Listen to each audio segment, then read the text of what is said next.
what other vlogger has had the most influence on you? This person that, shout out to beautiful black child, man, because the questions are just profound. Anyway, what other vlogger has had the most influence on you? I feel like I'm not really a YouTube girly. I love creating content, and I love editing, and I like this. I really like it, but I'm not like much of like, you know, a YouTube girly like that. Like I don't watch a lot of YouTube. I watch those of a lot of people close to me, I think. So the one that has had the most influence on me would be my cousin. Shout out to AV Mabel. She edited my first video, my get to know me take. I did at her place, and she helped me edit. She taught me how to edit and everything like that. So and why but I'm saying why she has had the most influence in terms of YouTube to me would be because she's authentic. Like, she's not gonna, like, one thing that I know about her is that she's not gonna sit around and try and please her audience. Like, if she doesn't feel like vlogging, she's not gonna do it.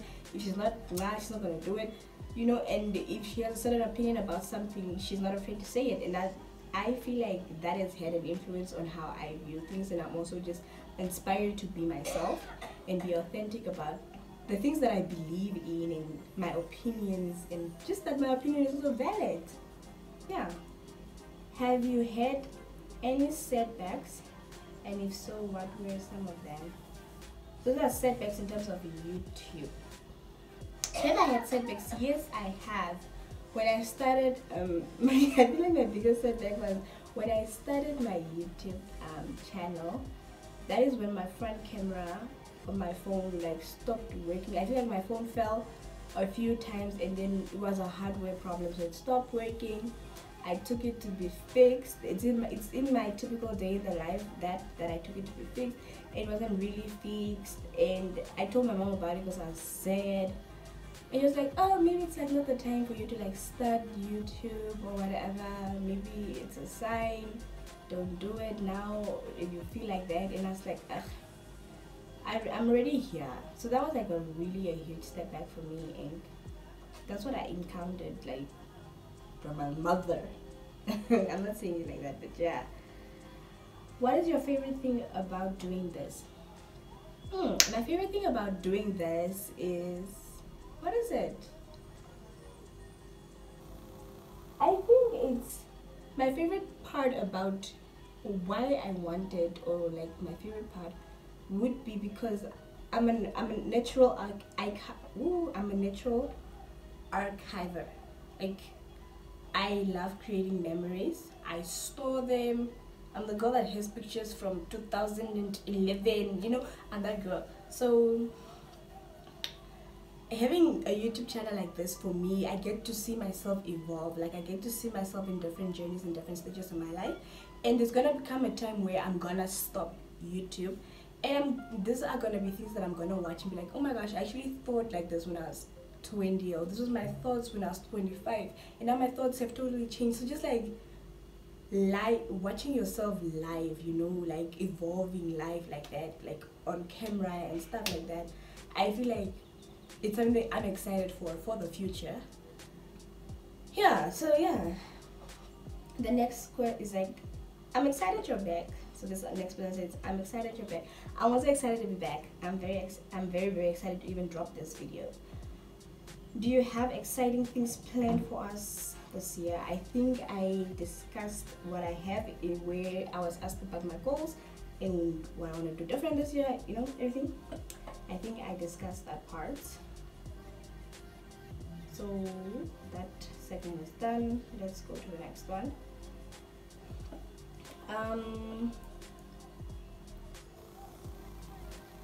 How and where have you been? I've been great. I've been amazing. Like, I honestly have had great, very high highs and not so much lows. I haven't had so much lows. I've had very little lows. So I've been really good. Where have I been? I swear, you're someone that I used to hang out with, or like, hanging buddies, whatever. Saw me on campus yesterday, and they're like, "Bro, Kuje, where have you been?" And I'm like, "What do you mean?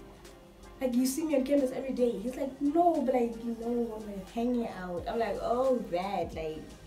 So I've been around, guys. Like, I feel like it's starting to get very suspicious in terms of my friends, because my friends always go out and be like, "Where's Kuje?" And most of the part I'm out, but I'm like out with a different squad or like a different thing. Like, I'm just living, guys. Like, as I said, I'm going where I'm happy. Like, if I don't want to be there, I'm not going to be there. Simple and plain. Like, I share. Guys, you guys are really okay. Cool.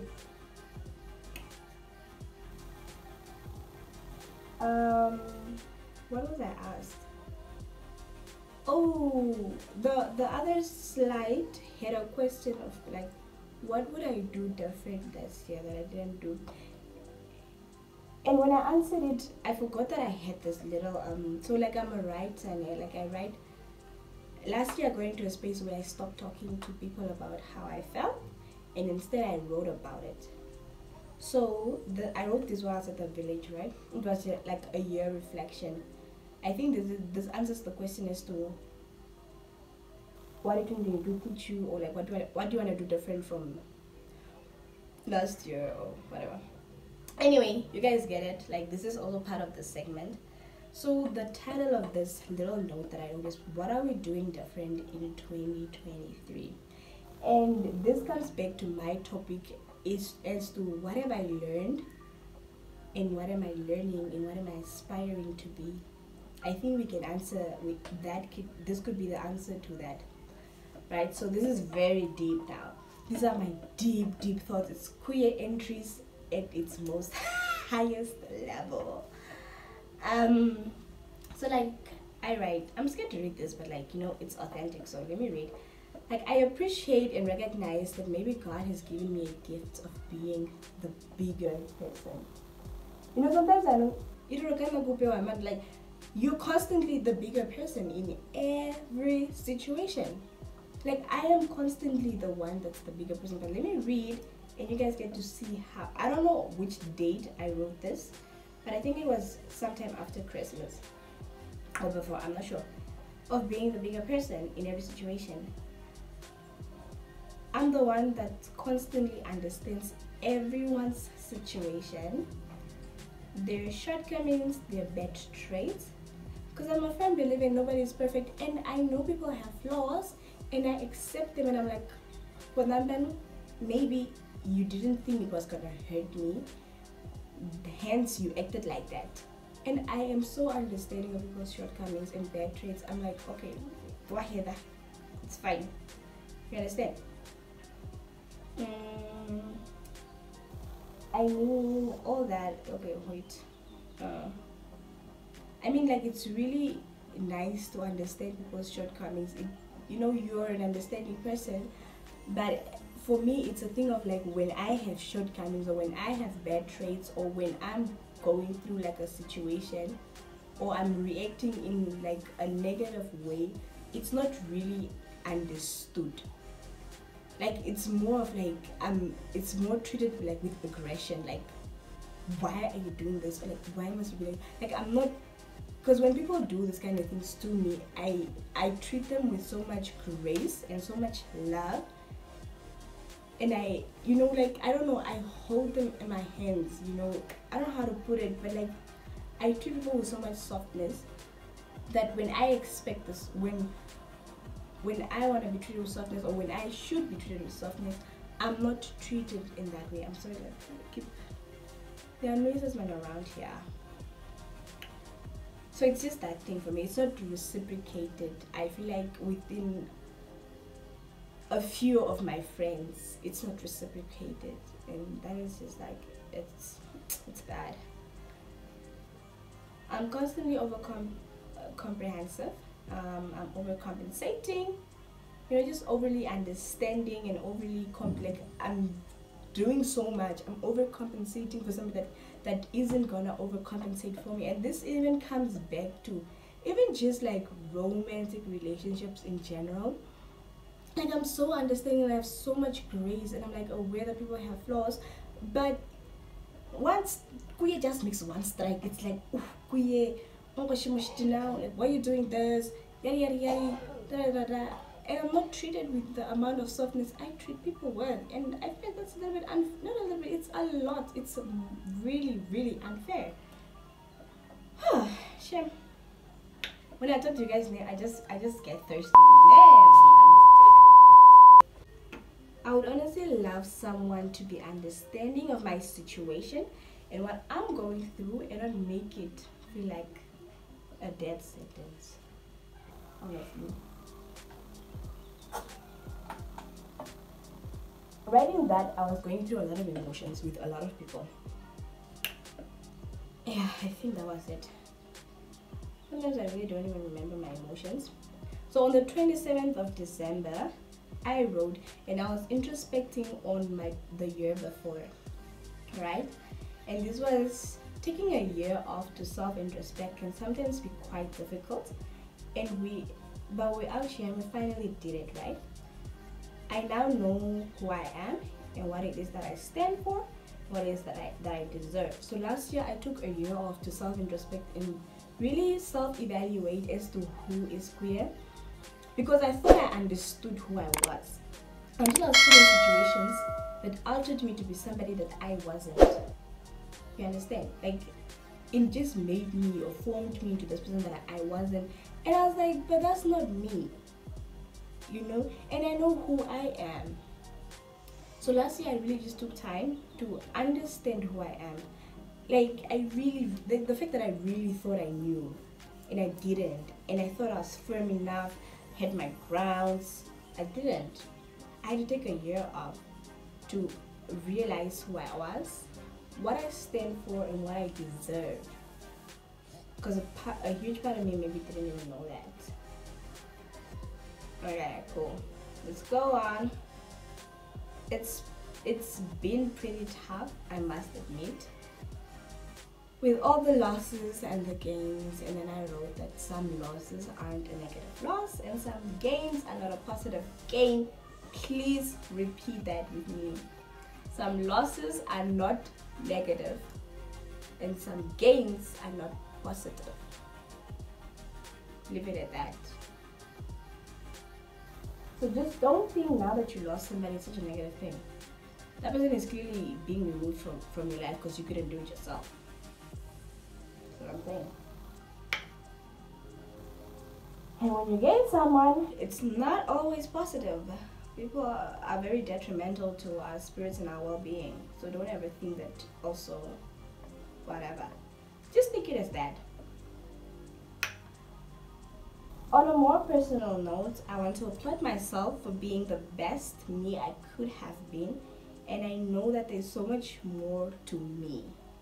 And I'm super excited that I get to explore these different sides of me every day. So then, what are we doing? The big question, what are we doing in 2023? What are we doing? Like, it's the 3rd month of 2023.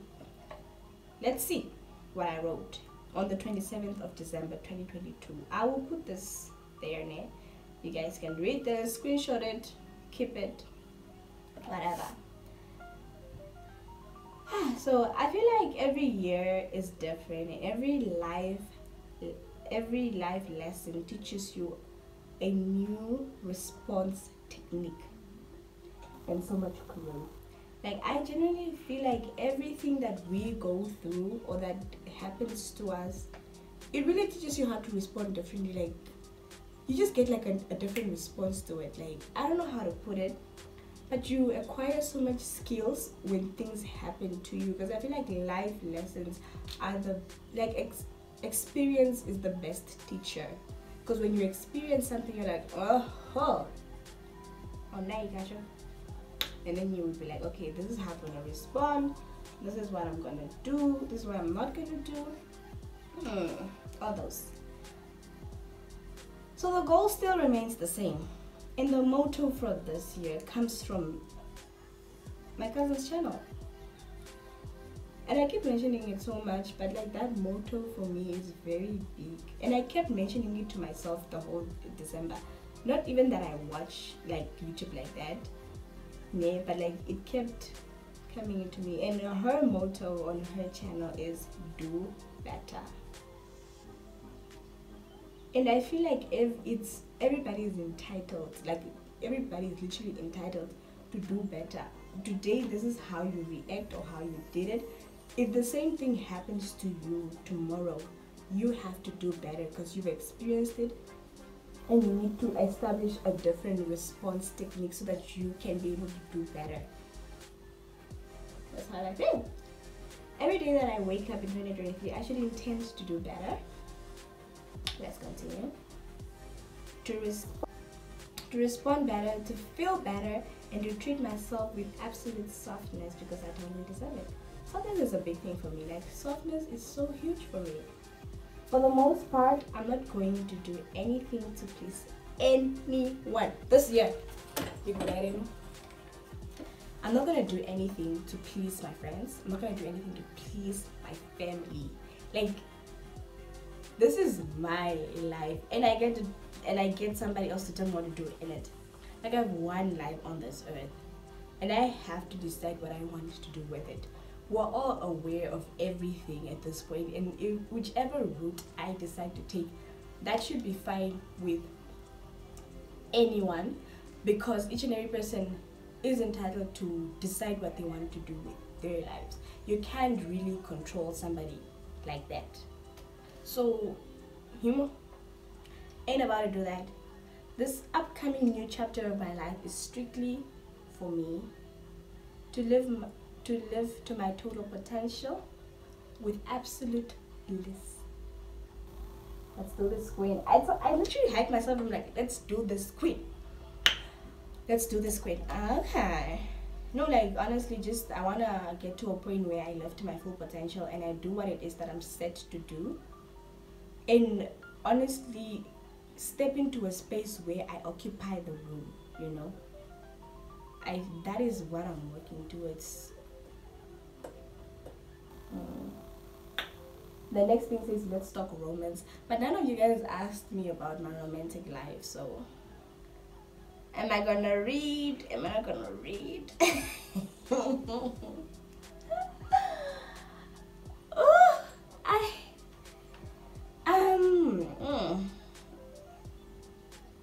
This video is already long. Like, it's anyway. Let me tell you guys. I want to share this because it's over most. Anyway, nah. The way it starts, me. It's fine. No, the way it starts, it's fine. Guys, the way it's starting, it's just also very scary for me to be reading. It's very traumatizing. But those were the questions I got, and those were the segments. So a little background I think that I can give as to me being a teenager and being a child. I feel like I've always also just been like the type of child. I always knew, like, deep down in my soul that I had a big personality, or like that I was very expressive, but some part of me just felt maybe scared or shut out that I wasn't. And I grew up, my mom would always be like, you were such a quiet child. What happened? You know, like, as the type of child, my mom would leave me on the couch, go wherever she's going, and she would come find me there. Like, I would not move. Now, I can barely sit at one place. And you guys start to hang out with me and know me, know that I cannot sit at one place. I move a lot. Like, I'm like this. Like, an episode must keep moving. Like, there's no way. So I was just like that. I was that type of child, and I was very shy. I was not very much in my skin. And then I grew up and I got to the age, I think, 17. When I was 17, I realized my insecurities because I had like a breakdown, right? I had like a huge mental breakdown at home with my parents. My mom and dad were there. they really didn't know what to do with me because they've never seen that side of me before. So it was so bad, man, that almost I had to like go to therapy for it. Because like my parents were very like, they didn't know what to do with it. But I was like, nah, bro, let me just like, it had to do with confidence and self-esteem. Those were down the ground. Like, I didn't have those. Like, you guys get to experience such a different queer. You guys that have known me after 17 or after 18 or like mostly my varsity, you guys got to experience a very different person. I haven't always been this person. So I got back on my feet and I was like, ah. Because my mom really spoke like, and it's such a blessing, man, to have a mother, you know. She spoke to me with so much softness that, bro, I love you. Why must you think? Guys, why must you think about so many things that the other people are saying or what's going on or like other people's opinions? And my mom keeps still this day tells me, and she reminds me, Kucha, I must stop it. But she reminds me that she always says it to herself, right? In her terms, she'd be like, I am my mother's daughter. And she said it to herself because that's how she is, right? She has this mentality that she is her mother's daughter. And nothing anyone says about her or does to her will affect her. Fancies are ma's prachtige dochter. Like it's so I now got to a point where I do that to myself. I'm like, I'm my mother's daughter, man. Like you cannot walk up to me and be like, oh, whatever. I'm like, no, I'm still my mother's daughter. Like that's the only person I should be worried about her. And the moment my mom tells me I look nice, also nobody can tell me otherwise. I have that thing. So it's all been those things. Like my mom is always been so supportive of like my growth, which I appreciate. In most parts we are just arguing, but I'm taking the you know what she's saying, I'm taking it in. But yeah, so I got to that place and then I schooled in Okanja, if you guys might know that. So coming to varsity in Windhoek, it's almost a thing of like you get to be whoever you want to be. Because a lot of people now don't know you, right? So I carried myself with with confidence, okay?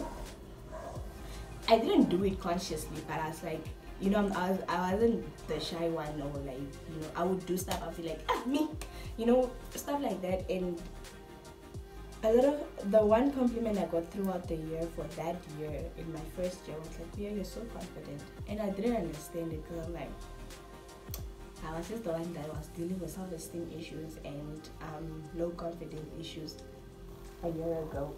How do you think I'm like? What makes you think like I really wondered what makes you think that I'm confident? And I fed off of that and I was like, this person thinks, or these people think I'm confident. There's no way I can be otherwise. I lived like that until I got to a place where I'm like, actually I am confident. And that should be enough. Like that should be. So yeah, and then also so that was like how my life was, you know, before and stepping into adulthood. I feel like confidence is such a big thing. It gets you to places.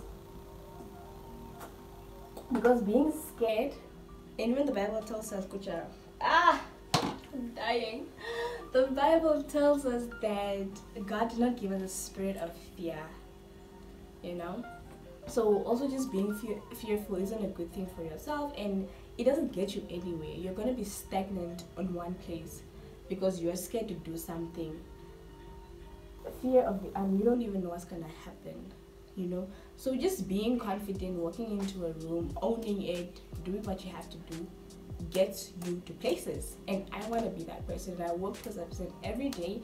And even if people think I am that person, it's still a work in progress. And next is, what do I aspire I think those things, yeah, I aspire to be those things, you know, that I said, and I'm really looking forward to like adulthood. Like it's like I wanna embrace it. Like it's not a big deal like that to like a lot of people, but I feel like to me, stepping into a new part of my life is a big deal because it's a totally different book. It's not even a different chapter. We're writing a different book. This is adulthood. We've left the teenage, the pre-teenage, whatever. We've left that and we're starting a new book. And I feel like, you know, it should be, we should have taught ourselves, you know, to come thus far and everything. Yeah, that's speaking. But I thoroughly enjoy talking to you guys about on the segment of dairy. I thoroughly enjoyed talking to you guys on the segment of queer entries. It is exciting, and there is so much that I read in my notes that I now know I could air out here for as long as I'm ready for that part of my life, or to document that part.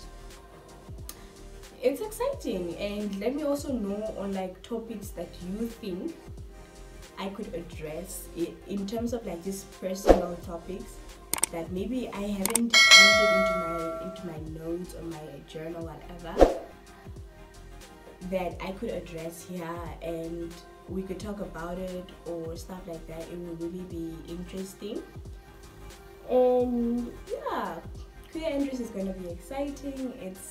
I love it. This means we're gonna have like, by the end of this year we should have about 9 queer entries, because we're starting in the 3rd month and this is my very first one. So 9 queer entries and about 8 law journals would be really amazing. I love the idea, and it's gonna be so great, and it's just gonna keep me on my feet as well, because why must I slack, especially with law journals. I think I'm more excited for those ones because it's not that deep, but this one's really like queer entries. It's very emotional to me. Like there were so many parts in this video that I could feel the emotions arising, and I didn't want to cry because I know that I've healed from those things, but it's still it comes up, and I'm just I'm a very emotional being, and it does get to me talking about certain parts of my life, but I'm comfortable enough to talk about it. It's just when you do talk about it, you know, the emotions, you get familiar again, the emotion, so it kind of puts you back. Anyway guys, thank you for making it to the end of the video. This was an amazing segment. I enjoyed it, and I really hope you did enjoy you enjoyed this as well. And please just don't watch. I get so many views, but you guys must subscribe, darling. Subscribe, like, comment, and share with your friends about, you know, the channel. Send the links, and we can all really grow this family and interact more. And I'm very much more serious now about the journals entry and the queer entries, which are gonna be happening. And toodles, guys.